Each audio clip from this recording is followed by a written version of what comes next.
Okay. What's up, y'all? What's up, y'all? So we're gonna interview the dog today. Lady, what do you want to say?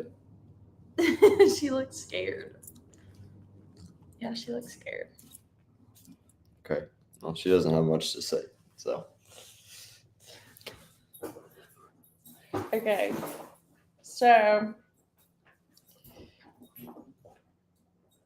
Briston, we called it Let's Chat, or I called it Let's Chat Live with Briston. So we're just going to kind of chat about our life. And so, how are you, Briston? peachy. Peachy. Yep. Everyone says good. And one time I asked a guy how he was, and he said peachy, and it threw me off. And then I looked it up, and peachy means content. Oh, so you're content. Yeah. Well, I'm good. Our dog's very good squishing her toy. Lady. Okay, lady. Can we get her down? What's up? Welcome to the live stream. Oh, Briston. Okay, what was that? I don't think I did that. Okay, so if you want to, you can comment how your day was. You one viewer, please comment how your day was. Yep. And where you're streaming from. It's good. Yeah, because we can't tell. Well, when you comment, we actually can tell. So I scratched that. We can't tell.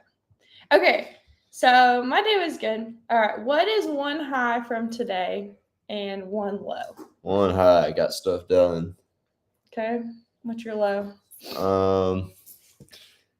We had a good 4 days of night. That's your low? No, I'm getting to it. Oh. We had a good 4 days of just kind of relaxing for a while. It was kind of like a vacation in a way, but we didn't really we went somewhere, but it wasn't really like a full blown out vacation. So my low is that that's over. But so you enjoyed it. Well, tell them where we went. Another low. Tell them where we went. Another low is we didn't have Monday night prayer tonight. We usually have it on Mondays, but Thursday is National Prayer Day, so they moved it from Monday to Thursday. Yeah, so if you didn't know, Thursday is National Prayer Day. So it's a low that wasn't today because I look forward to that on Mondays. But yeah, and we're not going to be here Thursday.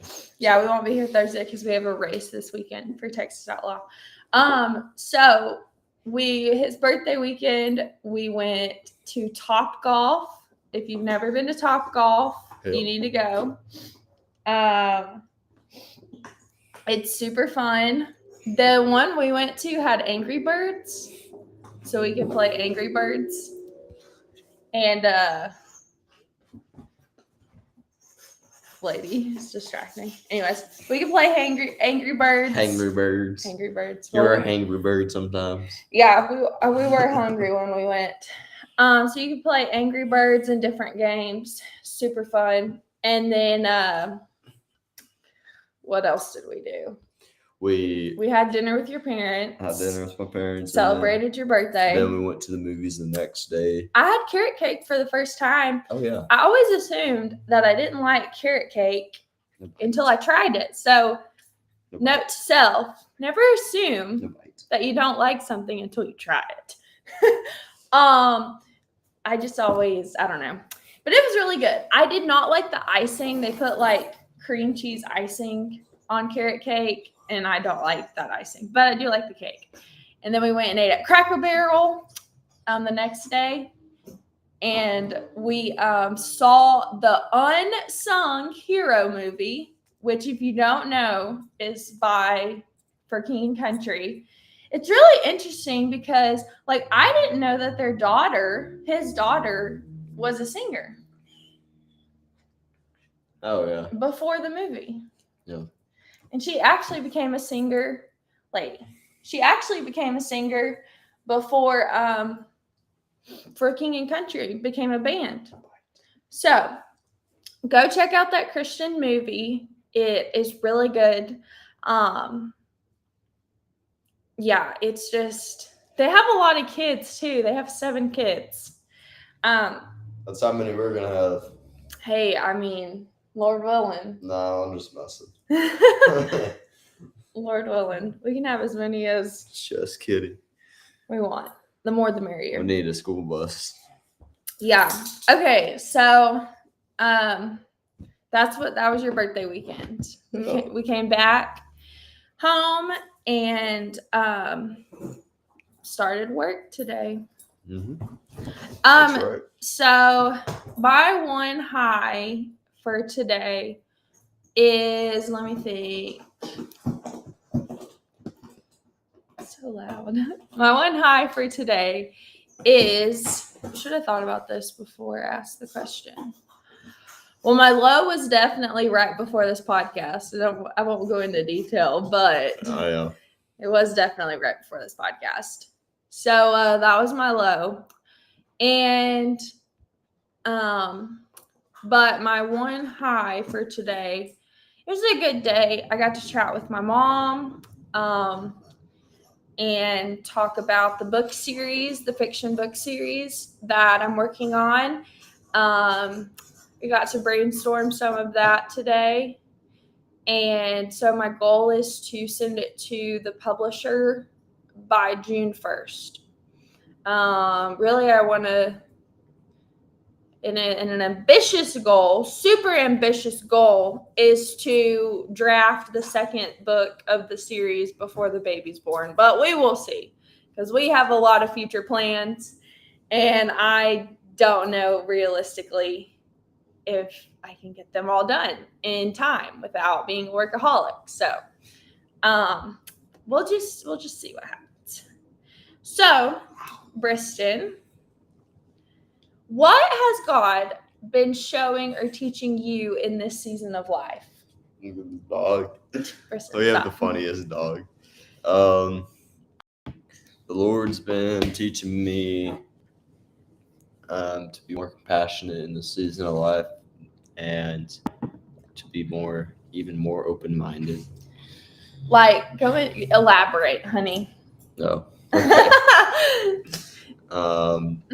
Just when it comes to people that do things that I might not agree with, or theology, which is the study of God, they might say that I might not agree with. I've just learned to be more compassionate about that. Like towards them. Like the other day, there was some Church of Latter-day Saints in the where I was getting my dinner, and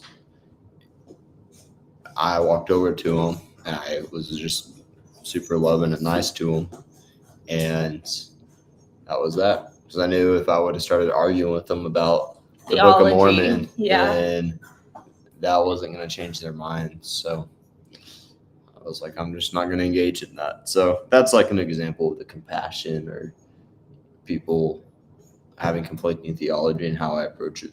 Yeah. Yeah. This morning I listened to a video by with the Perrys, Jackie Hill Perry and her husband. I don't even remember his name, but anyways. And she was talking about meeting people at the woman at the well, and how Jesus knew that she was in sin, that she was living a wrong life. And yet he didn't come off and the first thing he say is, I know that you have 5 husbands and the man you're with isn't even your husband. Like he didn't come off starting with that. Like he came off and asked the God, the Messiah, came off and asked her, hey, can you give me a drink of water? And Jackie Hill Perry was just talking about like how human he showed her and like how humble that was for God, who doesn't need a drink of water, to ask and he's a Jew and she's a Samaritan from Samaria, and she's a woman, guys. Like, so that's 2 things, because they like really conflicted. Jews and Samaritans really hated one another pretty much. because Jews thought that Samaritans were like half-breeds because they like the Jews basically married foreign people, women, and people, and so then they had babies. So it's like these half-breeds. So pure-blooded Jews saw Samaritans as unclean. So there was a lot of tension because Samaritans were looked at as less than. And then she's a woman, and back then we didn't have, like equal rights between genders like we do now. And so this Jewish man, is asking her for a drink of water. And she's like, you're willing to touch the same cup that I'm touching, because back then, if you touch something that an unclean person touched, you were then considered unclean by Jewish law. And anyway, so it's just this, what you're saying about compassion and like meeting people where they're at. Yep. Yeah. So, okay. So what is something God has been showing me in this season of life? Let's see. Man, I should have thought of my answers. I thought of questions to ask you, but I didn't think of my answers. You don't have to think. That's the point. It's impromptu. Okay, actually, so one thing. So I've been reading through the book of Mark. It's a couple things. Reading through the book of Mark. The first thing is that, Jesus was known as the good teacher. And this is so dumb. I should have known this. Like, I really should have known this. But he taught. Duh. He's known as the good teacher, and he's known as rabbi. But, like, I'm learning that his number one goal was to teach. He did not want people in ignorance. And, like, to this day, God does not want anyone to be in ignorance. And I think the enemy uses ignorance as a way to deceive us. And I've been learning a lot about just like false teachers and testing the spirits, how to know like who's false, if you get a thought, how to know if it's from God or not, just different things like that. And how everything Jesus did was rooted in love. And we say that, but it's different hearing something and then like having revelation about it. Because everything Jesus did was out of 1 Corinthians 13.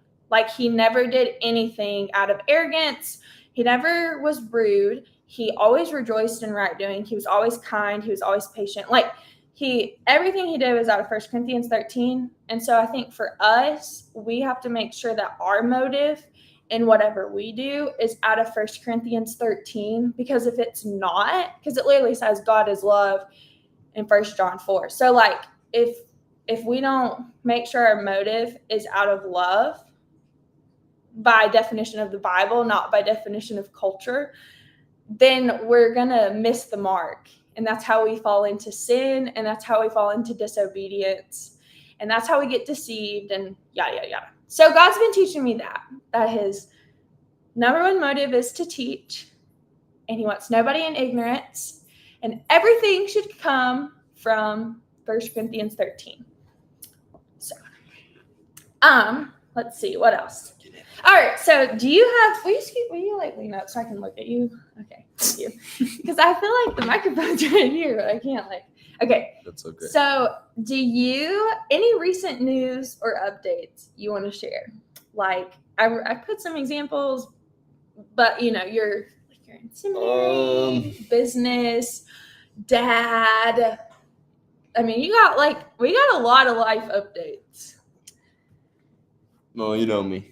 I'll sum it up pretty easy. Yeah, so just give them the quick version. Yep.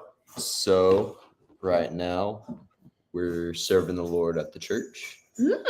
And I actually have that as a question, so I'm so glad you brought that up. Okay. We got our dog that we're babysitting, it feels like. Yeah. She's I thought you were gonna say we are gonna breed her that is in the future. Idea. Yeah. But change it. Okay, keep going. Anyways, we're preparing for the baby, obviously, and so as preparation, I'm gonna have one of my best friends take over Doggy. Yes. I'm gonna have one of my best friends take over the Thank traveling you. side of the business, and he's going to be the one on the road, and I'm going to be operations manager. So I'm going to manage him and then also just operate the business. So that's that. And then yep, I'm taking my second class at the King's University, where I'm pursuing a master's in practical theology. And what's your goal? Like, what do you want to? My goal is to do the will of the Lord. Well, That's literally okay, my only goal. But come on, like, share with them. I don't want to talk for you, but like, share with them, what you feel like God's called you to be in the fivefold ministry. I feel like the Lord's called me to be an evangelist, preach the gospel to all nations. So, and like your dream would be to be. I'm hoping that whenever I do hire the race director, that I'm able to start posting more ministering good news online. Because it seems like our days are just so jam-packed with all kinds of stuff. So anyways, that's my goal. And then obviously, America asked, are you ready to be a dad? Yep, ready as I'll ever be. Ready as every other dad in the history of the world. It just comes and you just go at it as it comes. So, but I am trained to be a strong dad, so I've lowered the mileage a little bit, hit the gym a little bit more. Strong dad, like physically strong? Yeah, physically strong. Yeah. Yeah, I guess those are all the updates, kind of where we are right now. So yeah. So you started Texas Outlaw, freshman in college. You're a freshman in college. I can brag on you. You're my husband, so I feel like I can brag on you. Okay. Because it's really cool. An 18-year-old just doesn't start a business, Briston. Yes, they do. A lot of them do. Well, successfully. Like you've had it for going on 4 years. Yeah. Okay, so starting a business, how has that shaped your character? Like, what have you learned? That's given me a lot of life skills and really opened my eyes. To what? Like, what does that mean? Don't talk vague, talk specific. I'm about to get into it. Okay. Anyways, so I guess one way that it's really opened my eyes is it's really given me like a real perspective on capitalism, which is the current economy we have. We have a capitalistic society, and in capitalism, everyone works for the guy who created the idea, and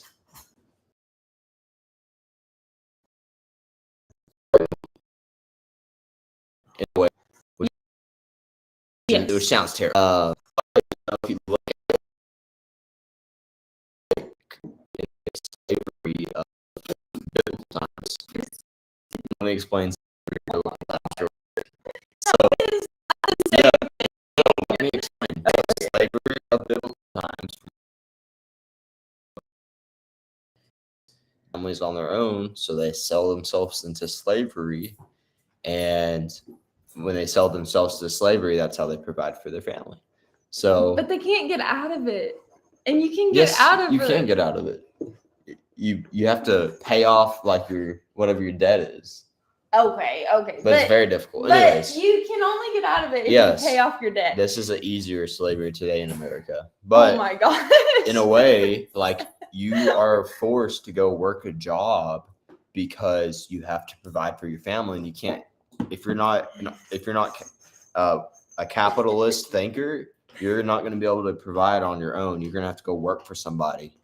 And then you provide. Can I pose an argument? Go ahead. Okay. Buddy. So, So I feel like, Briston, God has made visionaries who create businesses, like entrepreneurs. They're visionaries. They create an organization. They have the vision. They put the systems in place. They, get all the ideas of what the business, the vision, the goal, this is the departments. They like have the vision. I know I keep saying that, but they have the vision. And then, hey, Garrett. And then, oh, what's up, Garrett? And then I feel like there's a group of people who are good at administrating and managing the vision that the visionary created. I mean, you think about the ex-president of the King's University. He literally has a podcast called Re-Leader, and he talks about this. And he talks about how there's visionaries and how there are people who are good at managing. And no offense, Briston, I know you are so entrepreneurially driven. Like, that is who, I don't want to say that is who you are, but you love creating ideas and making it happen. But I don't feel like everybody's like that. So I don't feel like you need to, like when you're saying this to me, it sounds like, well, if you don't want to be an entrepreneur, then you're basically selling yourself to a company. And I don't think that's true. I think people enjoy their job. Like, I think God has planted passions in someone to be a school teacher, not to start a school, because the person who starts the organization isn't going to be hands-on with their customer. Like, does that make sense? Like, the person who starts the school isn't going to teach the students because they're starting the school.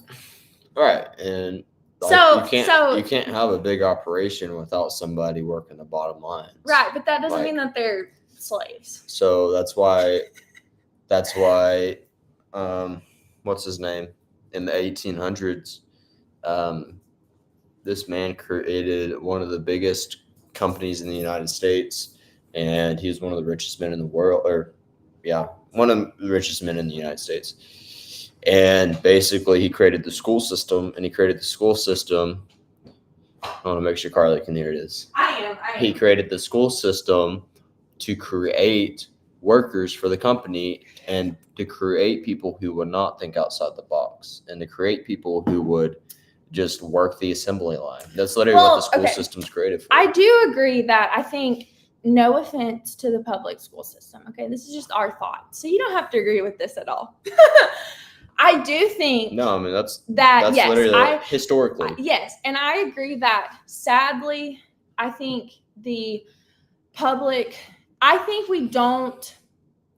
there needs to be more emphasis on creativity. Like Garrett literally said, y'all are definitely creative. Y'all put on such great choices. Thank you. I would say that Garrett's creative too, honestly. Okay, yeah. Well, yeah. He works in this. I'm not saying people who work in the public school system aren't creative, but what I'm saying is he works in the public school system. I know, that's what I'm saying. What I'm saying is the curriculum. Like, I think there's don't get me wrong, we need to have an emphasis on math. And I'm biased because we're creative, but like, we need to have an emphasis on math and science. And I'm not saying those things are important. Those things are important. I find, even with math, I mean, you think about technology, that's creative. Like, that is in web design, graphic design. I don't know. I know I'm a graphic designer, so I'm biased on that. But I do think, sadly, there's not a balance. I do agree that I wish personally that the public school system put more emphasis on creative fields and understood how to implement creativity in those areas. Like, you look at architecture. Architecture takes a ton of engineering and a ton of math and a ton of creativity. And Carly. What? I'm just talking. Right. No, that was piercing my ear right here, my right ear. Sorry. Okay, but do you get what I'm saying? Like, I do. That's why I want to homeschool, because I want to expose our kids to, like, what you're saying. You don't have to fit in this box. Like, you don't have to. You can think outside the box. This is how you think outside the box. This is how you be creative. This is how you. And I think because we're creative, we're a little biased in this. But all right, let me jump in. Let me jump in. Okay. Because I'm gonna build on top of what you said. Okay. I think a good school system would be one that that cultivates these students' purpose in life and their gifts. So if you have students that have certain gifts and strengths, and yes, you don't want them to be super strong in one area and weak in all the others, so you do have to have a good balance. Yes. But I think it needs to be more individualized, which I know is very difficult, and it needs to attribute to the students' thinking. And if you look at, for example, what's that movie series called where there's like there's like the 5 different. I don't have no idea what you're talking about. We watched the series. There's like 5 different. You turn a certain age and you get to go into 5 different groups. And there's one that's like this wild group. Then you got this more like Divergent. Yeah, Divergent. Yeah. So like something like Divergent in a way, to where it's like they have a couple different categories, and whatever your category is what you go towards, which is kind of like what college is for in a way. It's like they send you this area, but even college, I mean, the school system does not cultivate people to solve the world's problems. It cultivates people to work hold on. Yeah. Let me finish let me finish. Okay, sorry. The school system cultivates people and it builds them up to go work for people who are solving the world's problems. The school system doesn't build up people to solve the world's problems. It builds them up to work for people that solve the world's problems. Right. And I believe that it should build you up to go either way and shouldn't lean towards one direction. Yeah, that's good. And yes, if we gotta have workers, because if everyone had their own thing and we had 90% of 99 or no, if we had 90% of the workers in America own their own business or had their own problem in the world they're solving, you wouldn't have workers to get the basic stuff done. Right. So you got to have workers to get the basic stuff done, which is why homeboy, I can't think of his name, but in the 1800s, why he started the school system and organized it in the way that he did. So that way that these workers would go and work in the factory lines. Yeah. And it has the structure of school has not changed much since then.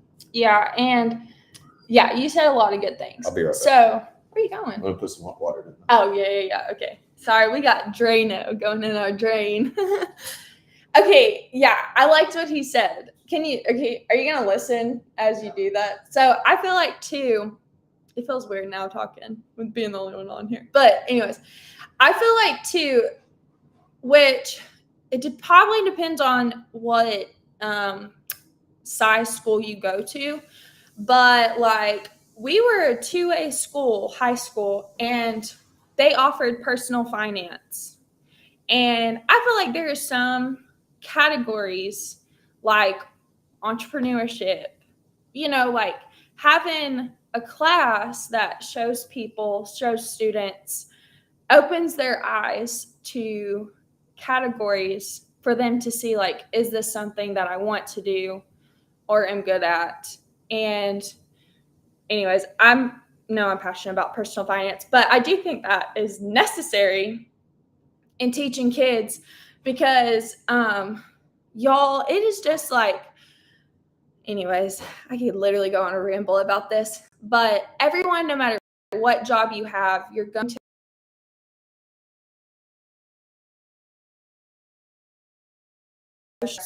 it can ruin your life, can be a blessing in your life. And learning the different avenues, how to take advantage of investing, and these are learning simple terms is going to help you. And I mean, like, we literally just reached in America $1 trillion, I think it's $1 trillion or $1 billion in credit card debt. And, you look at our government, which I hate to bring up politics, but I'm going to bring it up because it's important. It's election year. But you bring up our government debt, and it's like, I mean, we just think money grows on trees and we're never going to have a consequence for the decisions that we make. And that's not true. And so Social Security is running out, and it's like, our younger generation saving for retirement? Because who the heck knows what's going to happen, like what the government's going to do about that when it does run out. And I don't think we should completely rely on the government for our retirement. So a Roth IRA, just a little tidbit, a Roth IRA is great for you to open up for retirement. But yeah, I love what you said, Briston. But and I do think too, like really sitting down and asking God, okay, what have you created me for? And y'all, like, don't make it complicated. When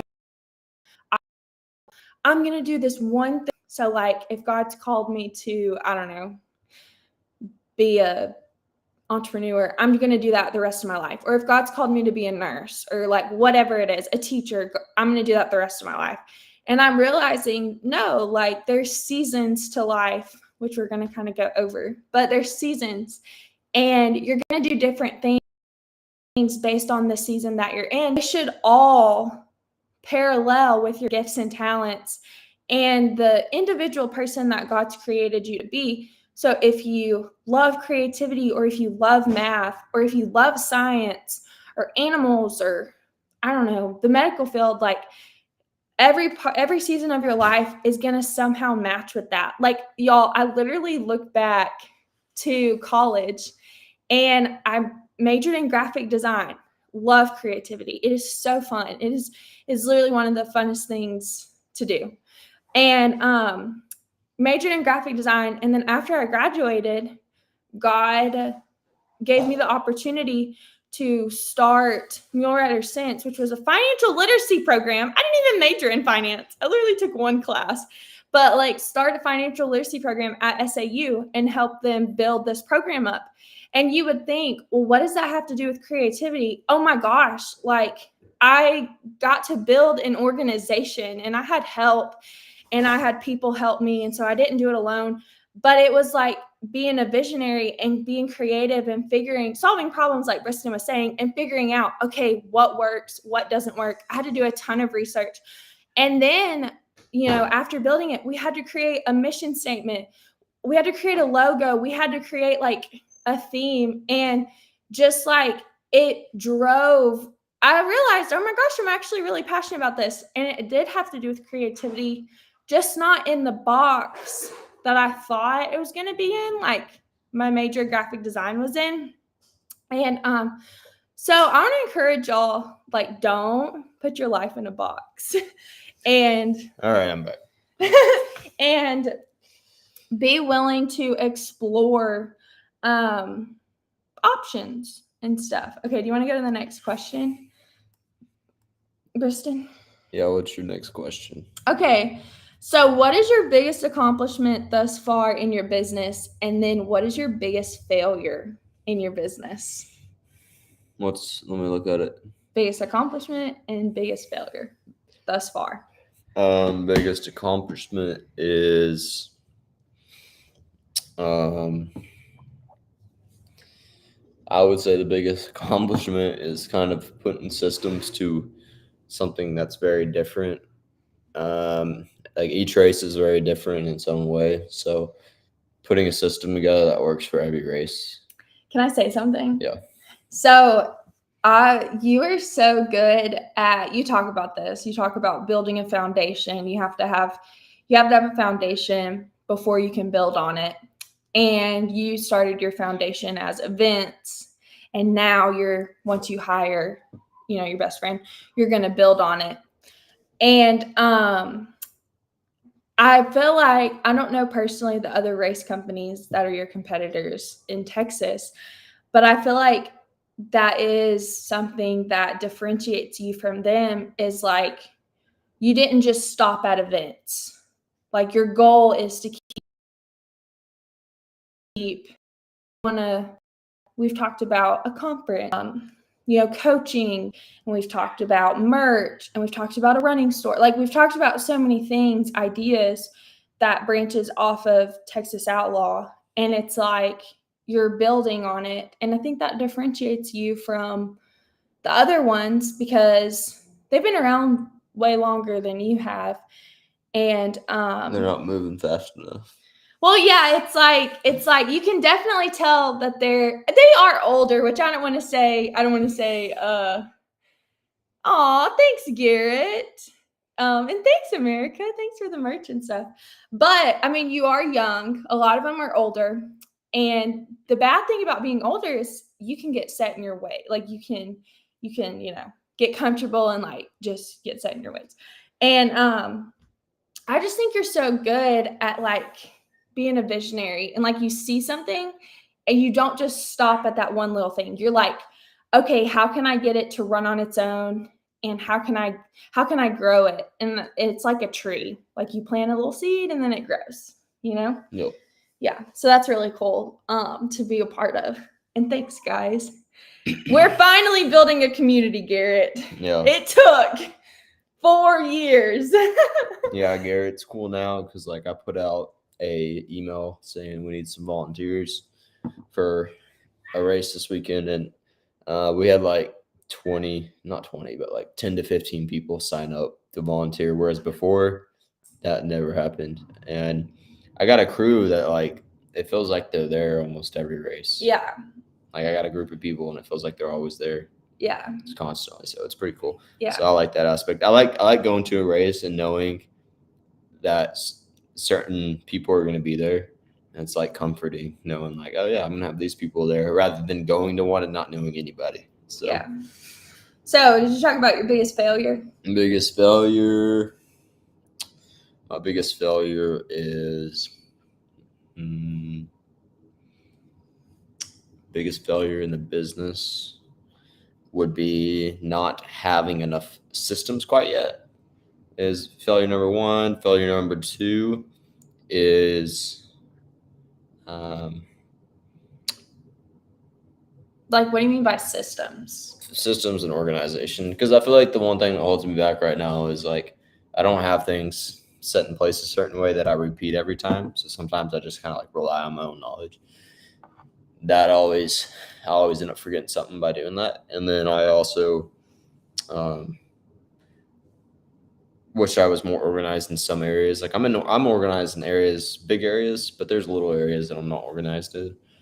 And so I guess my failure is not have enough time to put those in yet.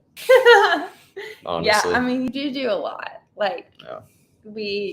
You do a lot. So, okay, cool. Okay, so I'm going to answer this question about writing. So I've written a couple books, working on a fiction book. Biggest accomplishment, I think, is just like starting, even though I didn't know everything. And I don't know for y'all, but like, I like to, like, Briston will jump into something without knowing the full picture. I'm the opposite. And that's better, actually, because if I would have jumped into Texas Outlaw knowing all this was going to be this, it would have scared me off. So it's better just to jump in head first and not know what to expect, because if you know what it's going to be like, you're not going to want to do it. Yeah. So. And so, like, I didn't know, like, how to market. I just didn't know a lot of stuff about the field. But it's okay. Like, you can grow, and I struggle with perfectionism. And so sometimes I want it to be perfect, but I have to realize, like, it's better to do it. Like in graphic design, they always said it's better to design something good on time than to wait and be late and try to do it great. And so, that's like the biggest accomplishment, is just going head first without even knowing, what it was going to be like. And it's been I am so thankful for y'all's support.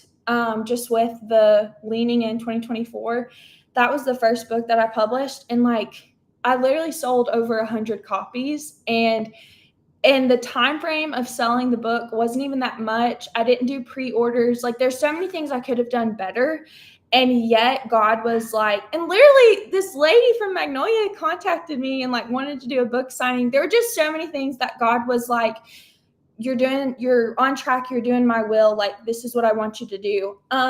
And so I'm just super thankful for y'all's support because it's scary. Like doing anything, stepping out and doing anything is scary. And so that's helpful.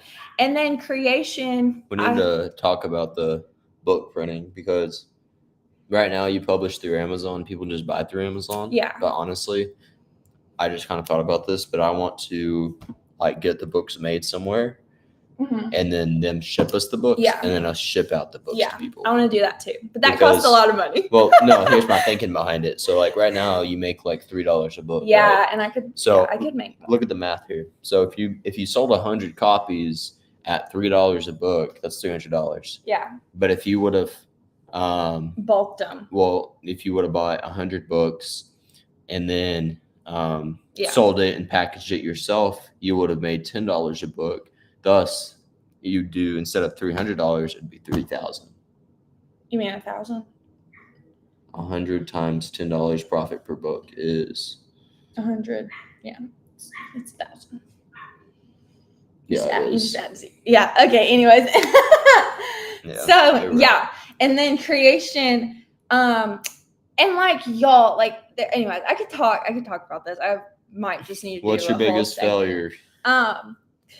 My biggest failure is not giving myself enough time. Like I set a deadline, but I'm the one doing the formatting. I write it all. I edit it all. I design the cover. I format the book. I do everything. And so I don't give myself, I've noticed the past 2 books, I decide a cover reveal date, a release date, all of that. And I realize like I am like pushing the deadline. And I feel like I need to give myself more time. I also want to like pre-think about the marketing and like how I'm going to market the book and just really think about the target audience, what their needs are, and how I can better like meet their needs and meet y'all's needs through the book and just like get better at my craft and stuff. But creation, honestly, like both of them are wonderful. Both of them have a special place in my heart. But creation, it's the newest one. So it's been really cool. I've learned a lot through it. And it hasn't had that much success that Leaning In had, which is okay. You're very creative, and it looks like you have a lot of passion for the things you do. Yes, I do have a lot of passion for it. Honestly, America, I could not work a job that I was not passionate about because I did work a job that I was not passionate about, and it was terrible. So I learned very quickly I have to be passionate whatever I'm doing. Otherwise, it's not going to be good. Welcome to America. Yeah, literally. So, but Christian didn't have as much success, which kind of bums me out but God has been teaching me that obedience doesn't always equal results. And that like I have to rely on him and his approval and what he says, not on the numbers, because I can get caught up in book sales and views and all of that. So I'm trying to overcome that this year and not rely on results, but rely on just what God's like telling us to do and just be faithful with that and not care about, because he's going to plant the seed. Like, so pregnancy. We already talked about that. What? Oh yeah. I asked, how does it feel to almost be a dad?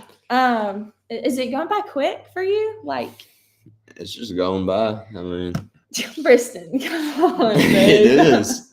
Like, I don't know. Just like so each day happens and the tummy gets a little bit bigger. It does. So what was your first reaction when you found out we were pregnant? Like when I told you that morning that there were 2 lines on the pregnancy test. I was like, oh, all right, well, this is real. And I was thinking, all right, well, this is coming. And like I need to be ready. That's what I was thinking. Okay. Yeah. Yep. Okay, good. So you're excited. Do you want a girl? I want to raise up the next president That of the United baby States. is gonna be fast. I don't know about that. Not if the baby gets my genes. Briston, stop. If the baby gets my genes, yes, the baby will be fast. Yep. But if the baby gets Briston's genes, the baby will be very hardworking. So that is Garrett is having his second boy in the chat. Garrett in the chat is having a second boy. Yeah, I think in August. Mm-hmm. Yep. So y'all are having the baby before us. Yes. Our due date's not till October. It's gonna be his second son. Yep. So did you want a baby girl or do you want a baby girl or a baby boy? I don't care either way, honestly. I mean, it is what it is. So we don't know yet, America. We find out in June. Yeah. I don't care if it's a boy or girl. It is what it is. It's not like. What do you think? What do you think the baby is? I think it'll be a girl because of all the signs and dreams we've had. Y'all, literally, yes. If the baby is a girl, we got to do a whole podcast just on like how many dreams and like how God confirmed the baby's gender, because we've had so many dreams of having a baby girl. Maybe it's because they're so girly and it's like a subconscious thing. I don't know. We both had dreams about. I think y'all are having a boy. Obviously. Well, we'll see. We're finding out in June. I would like a boy because I could put him to work. Yeah. No, that's a terrible reason to have a boy. I just want to have a dude to do things with. Yeah. So. And you want to pass the name? Oh yeah, I would like to pass our family name. Yes, we have a boy name and we have 2 girl names. Should we share the name? We can share the names. No, let's post on it. You want to wait? Yeah. Okay, we're gonna wait. Sorry, we have to leave y'all in suspense, but we do. We have 1 boy name and 2 girl names that we're going back and forth between. Really, what girl name, 1 boy name? Yeah, he has a favorite girl name, and I have the other favorite girl name. So we'll figure it out. Okay, so you mentioned it's just me and Garrett. It's okay. Y'all are okay. So you mentioned serving at church lately. Yeah. What has that taught you? What's your biggest takeaway? How have you served at church? Well, we show up every Wednesday night and not every Wednesday night, but the ones when we're in just town. About every single Wednesday night, with the exception of a couple during the year. But yeah, we show up and I do outside security, so I walk the perimeter of the church and just make sure kids aren't hiding behind the church and not getting in the street. And then that's what I do. And then when service starts, we listen to the service. And then after service, I get the 6th and 7th grade boys and we talk about what the sermon was about, what the message was. And, 6th, 7th grade boys, they have no idea. So I've, been trying to learn ways to engage them, which I have. So, yeah.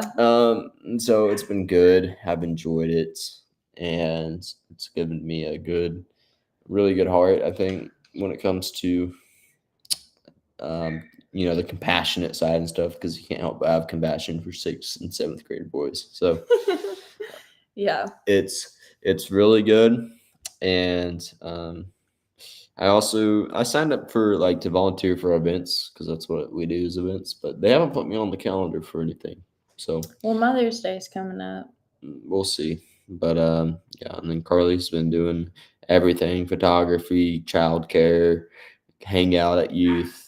So that's not everything, but yeah, I help in the children's church. My favorite group to help with, I've helped with 1st grade and kindergartners together. Those are together, kindergarten, 1st grade, and then the toddlers, the 2nd to 3-year-olds, 2 and 3-year-olds together, and then the 1 to 2-year-olds.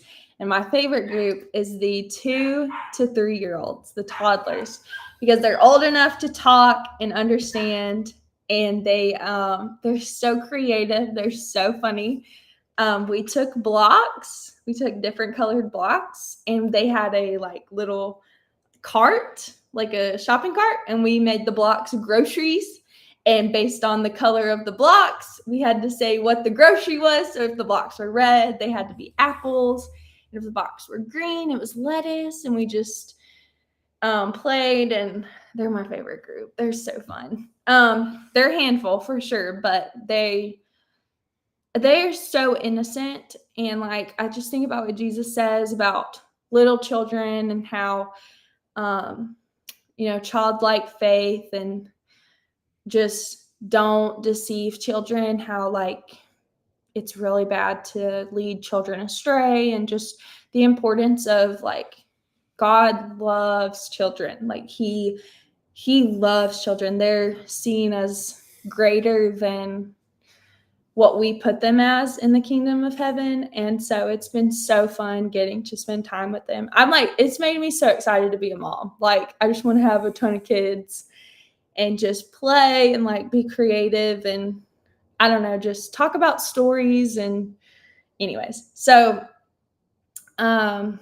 yeah, this is something that I thought of today, and this is, I'm just gonna like say, people always pray for maybe I'll wait and talk about it later. Okay. Because I don't. What's your next question? Okay. You got Yeah. on your I'll list? wait. Sorry to leave y'all on a cliffhanger, but I'll wait. I don't think. I don't think it was. And then okay, so All right. seminary. You're in seminary, and how's that been? How's being in seminary? It's good. It's very deep. Yeah. Yeah, you learn a lot of deep stuff, and you learn about very intrinsic sides of ministry and things that are way below surface level. So Way below. You mean deeper? Yeah. Okay. I It's the same just thing. didn't understand. It's the same thing. Yeah. But anyways, yeah, because you can, read the Bible, learn some things, but then whenever you learn things you learn about like statistics on, generations, or statistics on people that leave the church, and you read like professional put together articles on how to combat these statistics, you go way below. You go deeper than your typical broad ministry, and it gives you an understanding of why all these big ministries you see, why they all have something in similar. And from my perspective, all the big ministries, the thing they have in similar is that they understand the congregation and the people on a deeper level than the people actually realize. And so they're able to come across very professional and very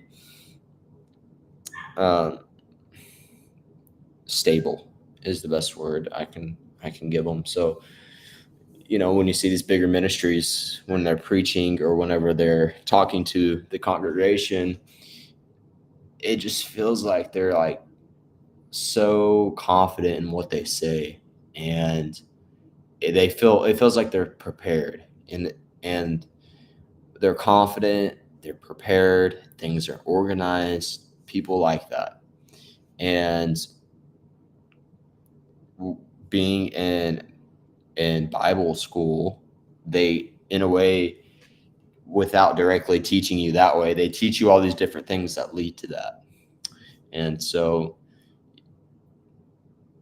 I feel like there's just like a wealth of knowledge that you learn, and you get to learn more so about the principles and foundations of the Bible, and you get to like go behind the scenes of like how the Bible is put together, like things that are inaccurate in the Bible, which is a surprise for a lot of people. A lot of people don't know that the Bible has things that are inaccurate in it, because in one passage it'll say 50,000 people were in this region at this time, and the next book will say there was 100,000.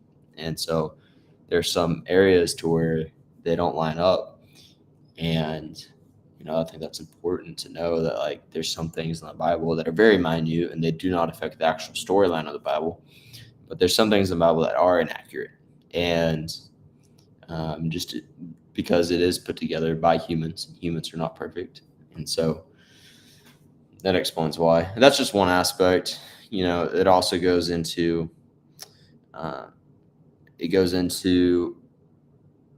learning. Like, so far I've learned like why people leave the faith, why it's so important for churches to have theology in the church that you learn from your Bible schools, and it's important to teach the congregation that. And then also the gap in generations and how the way you do things are going to come off depending on how old the person is. Yeah. And so that's just like from this class that I've recently taken, just some different things I've learned. So, You know, can I say something? go ahead. Yeah, you saying about the gap of generations, and couple things like through you going to ministry school, I've just like really learned, because we'll talk about your assignments and what you're reading, and I've just really learned the importance of what Paul says, that the goal of the pastor is to equip the saints.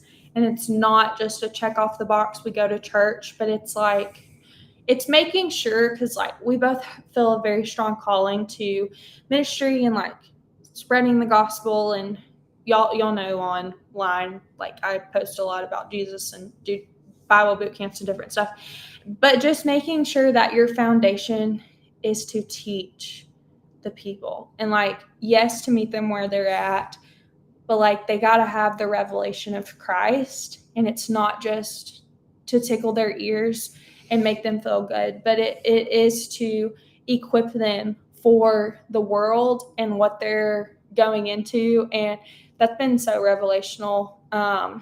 Even going to our new church, our pastor is so wise. I mean, like, I just walk by him and I'm like, I mean, you said this, Briston, you know, he's so anointed. You feel the presence of God when you walk by him. And is he a perfect man? No, but like, he loves theology. He loves learning about the Bible, and you hear that in his sermons.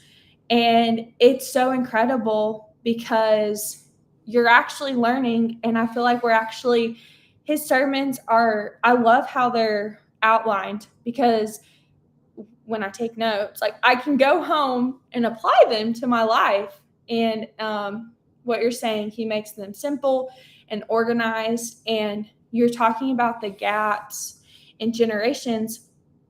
And, you know, is it all about the lights? Is it all about the graphics? No, it's not. At the end of the day, it is about humbling yourself, surrendering, doing the work that God has called you to do, seeking the Lord. Like, at the end of the day, it's about seeking God. But I think in the times in the 21st century we're living in, just the call to excellence in love, but also in your gifts and talents. And you're talking about the gap in generations. And, you know, the older generations might look at what the lights, the music, the smoke effects, the graphics, all of that stuff, the photography, the videography, all of that, and say, like, is this really necessary? Like, is there really a point to this?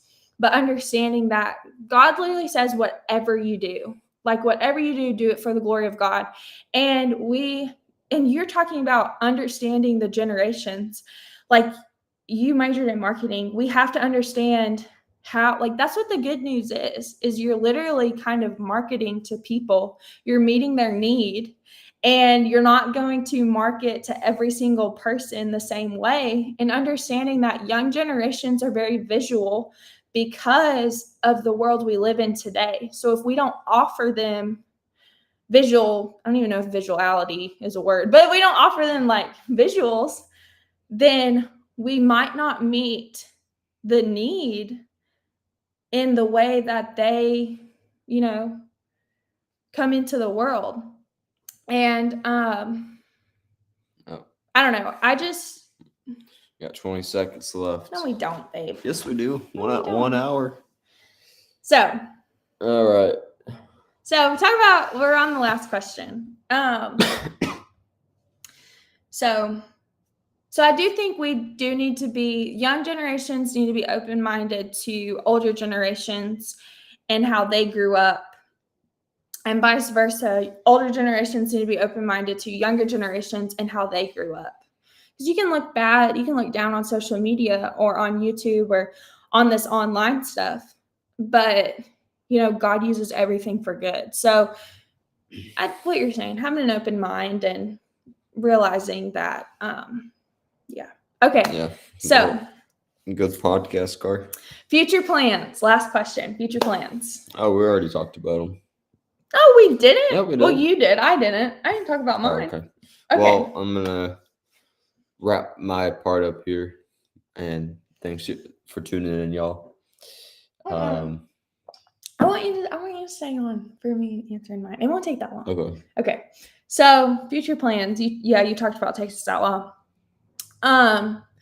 So future plans, sending the fiction book off June 1st, and hope that, so usually when you traditionally publish, I've self-published the other 2 books, but when you traditionally publish, it takes about a year to publish your book because of edits, all the stuff, designing, it just takes a long time. It can take shorter depending on their workload, but typically it's about a year. So I send it off June 1st. The earliest it will be ready is by winter of 2025, like January, to spring, summer of 2025. So next year.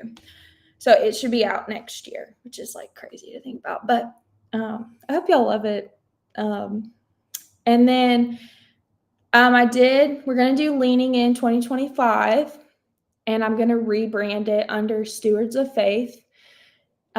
Stewards of Faith is new. It is a community. It's honestly, y'all, I was really passionate about Jesus, books, finance, setting goals, all these categories that I wondered, like, how is this all going to fit together? Because technically you need, there were so many Christian people, even in ministry, who had specific categories and their niche that they knew God called them to do. And I just could not figure out what is mine, and but over time, God has been faithful, and he's planted literally, it's a tree, so in the logo, but he's planted the idea for Stewards of Faith, which I see so much potential in. I honestly love it because it's not centered around my name, which, just like the Whole Lot of Jesus podcast, which means after we die, it can still carry on. It's not like it's going to die when I die, because it's not centered around my name. So I do love that. Ford's centered around his last name, and it's still around. Okay, true. But I honestly did not want whatever I did to be centered around my name. Henry Ford. So Stewards of Faith. Right now we have a social media page, so you can go check out Stewards of Faith. I'm going to be transferring all of Jesus ministry stuff to Stewards of Faith and the Whole Lot of Jesus podcast, because our family's growing and I want to focus my personal account on us. And we're going to talk about Jesus because Jesus is a part of our life. But I just felt super led to redirect the focus. And so Carly Rains will become family, us oriented. And then all of ministry stuff, books, and I'll still advertise books on my personal account, but books, content, all of that will be through those 2 accounts. And I want to eventually have a mentorship coaching program in Stewards of Faith where we help you pursue your goals. If there's an area you want to grow in, like finance, if you need help, managing your money, in the biblical way, fitness, if you're having trouble, having a healthy mind, taking care of your body, family goals, if you struggle and I'm not an expert on family yet, but just fun, like how to honor God in your hobbies. So I want to eventually have where you can sign up and kind of be coached and discipled and mentored in these different areas. And then, but we're going to start with resources. So the first resource is Leaning In 2025. I'm going to redesign the cover, and that's under the faith category. And then this winter, we're coming out with I think I'm going to call it Be Generous in 2025. And that's going to be all about giving, setting goals in your finances, managing your money biblically. We're going to bring up the tithe. We're going to bring up being a wise steward, using your money for the kingdom of God, like just basic, simple things in personal finance that will help you really be successful in your money life and really help you just steward and give and not feel stressed out. And so I am super passionate about that. I want to help y'all with that. So that's coming out this winter. And so be looking forward to that. It'll be under the finance category for Stewards of Faith. And then I'm excited about our guests on the Whole Lot of Jesus podcast. Every episode, it gets better and better. Like and so we have some great guests coming up. Yep. It comes out May 1st. The next episode comes out May 1st and May 15th. And then, what else?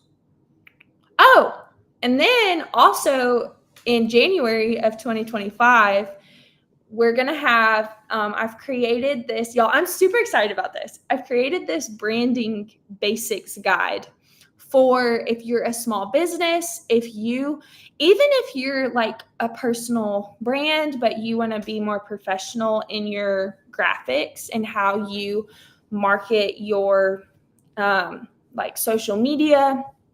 If you're a church, a small church, if you're a small nonprofit, basically if you're someone who wears a lot of hats and you don't have the knowledge or wisdom in graphic design, in branding, in any of that, photography, photos, all of that, this is a simple guide that I'm making. I'm going to make it an ebook. You can print it and put it in a binder.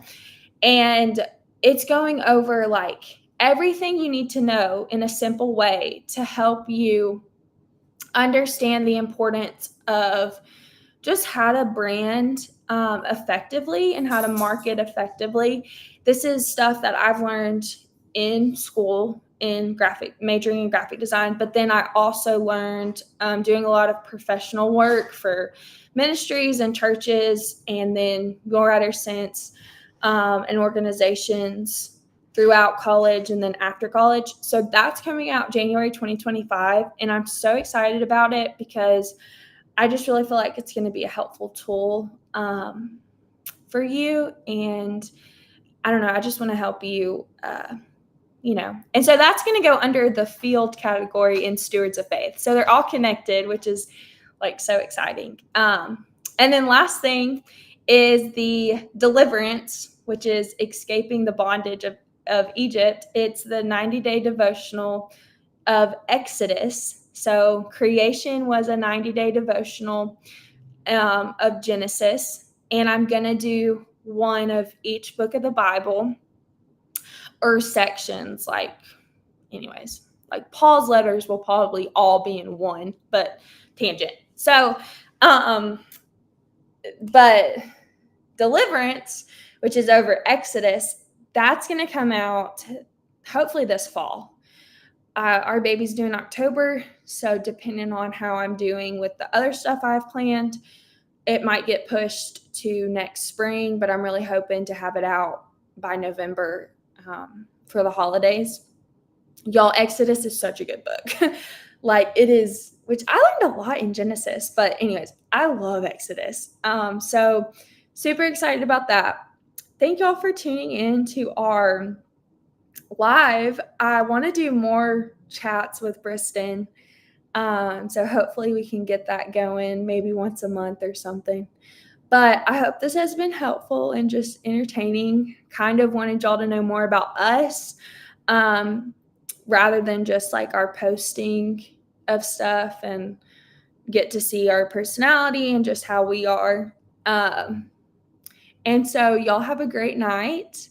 And I want to encourage you that the Lord is always a helping hand. He says, let me look up this verse because I don't want to butcher it, but he says that my help, there's a Psalms, and it says, my help comes from the Lord, the maker of heaven and earth. And that is, aren't we so thankful for Google and the internet where we can just Google verses? Psalms 121. I'm going to read that over y'all real quick. As we exit out, Psalms 121.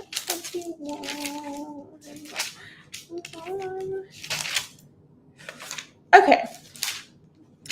Hopefully my singing wasn't too terrible for y'all. But he says, David says, I lift my eyes up to the hills. From where does my help come? My help comes from the Lord, who made heaven and earth. He will not let your foot be moved. He who keeps you will not slumber. Behold, he who keeps Israel will neither slumber nor sleep. The Lord is your keeper. The Lord is your shade on your right hand. The sun shall not strike you by day, nor the moon by night. The Lord will keep you from all evil. He will keep your life. The Lord will keep your going out and your coming in from this time forth and forevermore. So, wanted to encourage y'all with that. Okay, bye. Amen.